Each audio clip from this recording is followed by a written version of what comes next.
र एउटा कुरा के भन्न चाहन्छु भने हामी नयाँ पार्टी हो, नयाँ सोचले गर्दा हामीले हरेक चुनावमा गएर एउटै एजेन्डा बोकेर जाने, सुशासन ल्याउँछु भनेको छ, सुशासनको लागि एजेन्डा बोकेको छ, सुकुम्बासी समस्या हटाउँछु भनेको छ।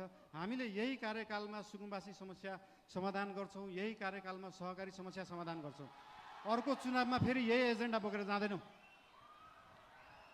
अर्को चुनावमा नयाँ एजेन्डा बोकेर जाने हो।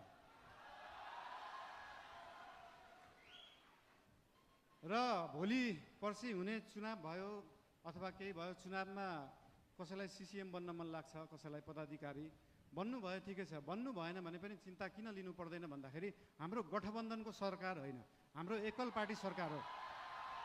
र एकल पार्टीको सरकार हुँदा के बुझ्नुपर्छ भन्दा हरेक मन्त्री प्रधानमन्त्री हो, हरेक सांसद प्रधानमन्त्री हो, हरेक पदाधिकारी प्रधानमन्त्री हो, हरेक सिसिएम प्रधानमन्त्री हो, हरेक कार्यकर्ता प्रधानमन्त्री हो, हरेक आस्था राख्ने मान्छे प्रधानमन्त्री हो।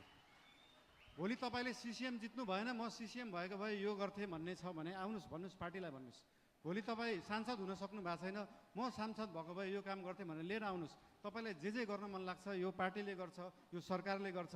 र हाम्रो पार्टीका पदाधिकारीहरूलाई सरकार र पदाधिकारीहरू, सिसिएमहरू विभिन्न जिल्लाबाट आउनु भएको छ, उहाँहरूसँग कनेक्ट भएर उहाँहरू र सरकार एउटै हो भन्ने उहाँहरूलाई चाहिँ अनुभूति गराउन अझै पनि उहाँहरूलाई अनुरोध गर्न चाहन्छु।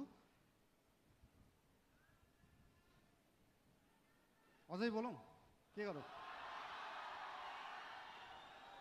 ठिकै छ, अब नबोलौँ भन्दा बोल्ने दिन आइहाल्छ भने जस्तै। ठिकै छ, अब अर्को यो पछाडिको मन्तव्य हाम्रो सभापतिज्यूको रहेको नै छ। र एउटा कुरा फेरि अन्तिममा के भन्न चाहन्छु तपाईँहरूलाई भन्दाखेरि पार्टी चाहिँ एकै ठाउँमा राख्ने कुरा हो, पार्टीलाई एक बनाउनुपर्छ। आज भोलि पर्सि चाहिँ हामी पार्टीको बारेमा सोचौँ र त्यो पछाडि 5 वर्ष देशको बारेमा सोचौँ। धेरै धेरै धन्यवाद।